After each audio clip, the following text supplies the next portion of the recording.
10 seconds to go.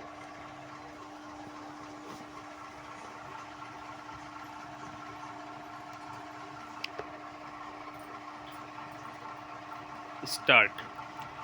I am thankful to you for having given me this opportunity long last to say a few words on the budget.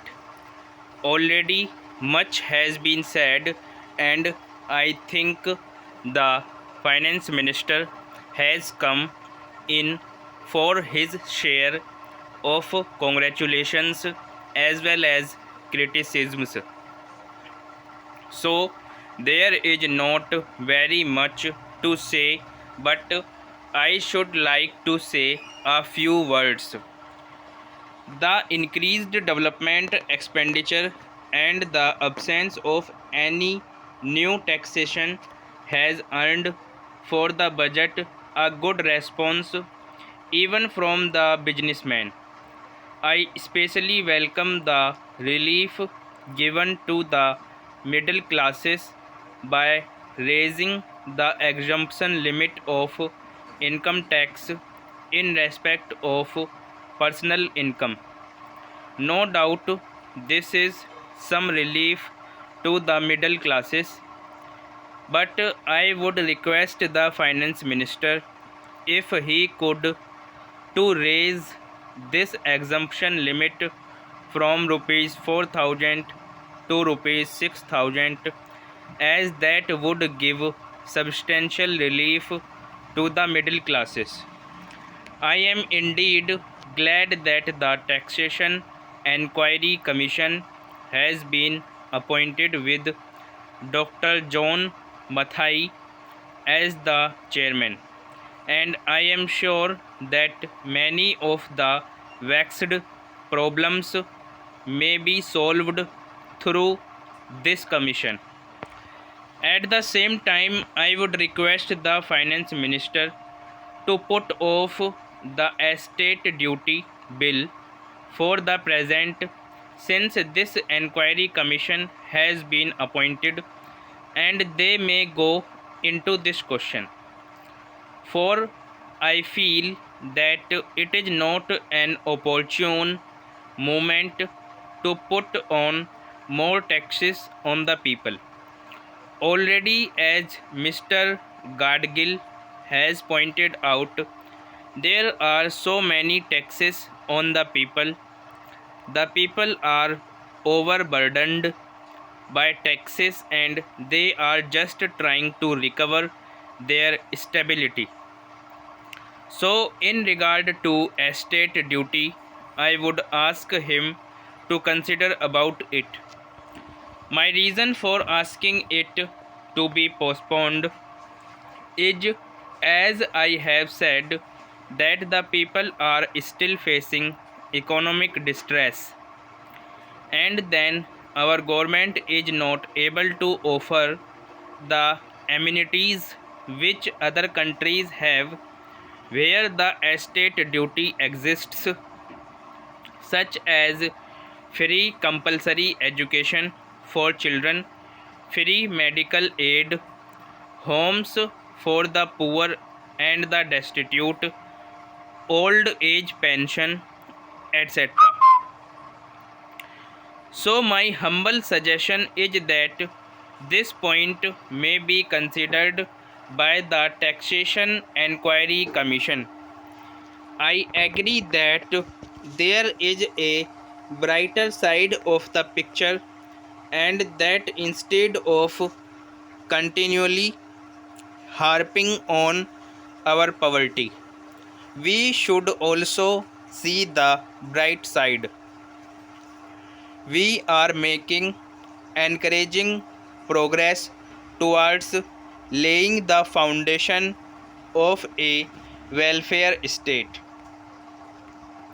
With the cooperation of all and the implementation of the 5-year plan, I am sure, sir, that we should be able to lay the foundations and fulfill the dreams of India. It is indeed encouraging to know from the finance minister that there is a tendency of lowering food prices all over the world, and in that case, the prices in our country too would be lowered.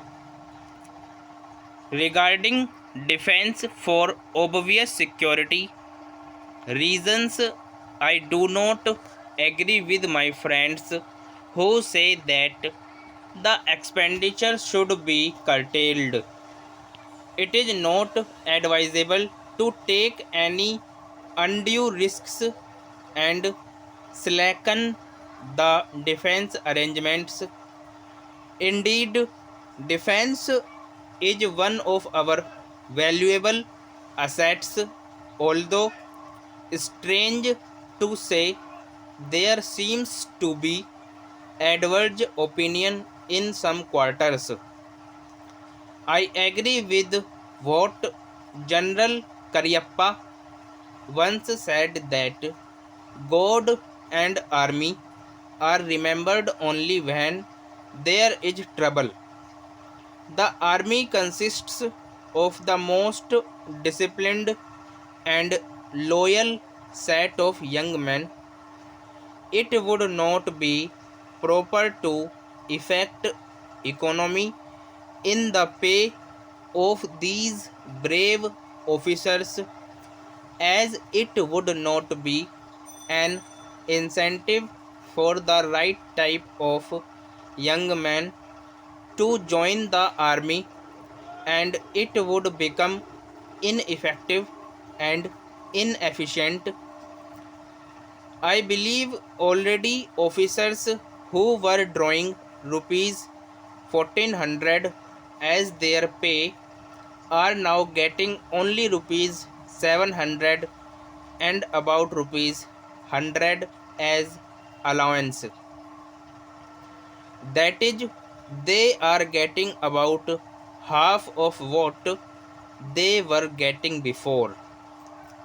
It is very hard for those officials on field duty to establish separate establishments for their families and for their children, and I would especially appeal to the finance minister to see that the family allowances may be restored to those officers who are on field duty.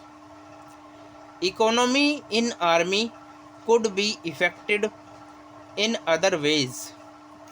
There is scope for more efficient operation of defense industries, which process seems slow, and by purchase policy of utilizing goods and stores indigenously manufactured. Preference should be given to country made war materials, such as could be produced here, and they would be cheaper than foreign made goods. I may also suggest that the armed forces who are not on field service or under any operational commitments could be utilized for giving military training to the youths in schools and colleges, which would teach discipline and loyalty. The university authorities should make military training as part of their compulsory education, just as they have adopted social, domestic, and political sciences. The National Cadet Corps is already inculcating military training in some universities such as Bombay and Calcutta, but If military training is made compulsory for our university students, it will go a long way. Please like and subscribe my channel. Thank you very much.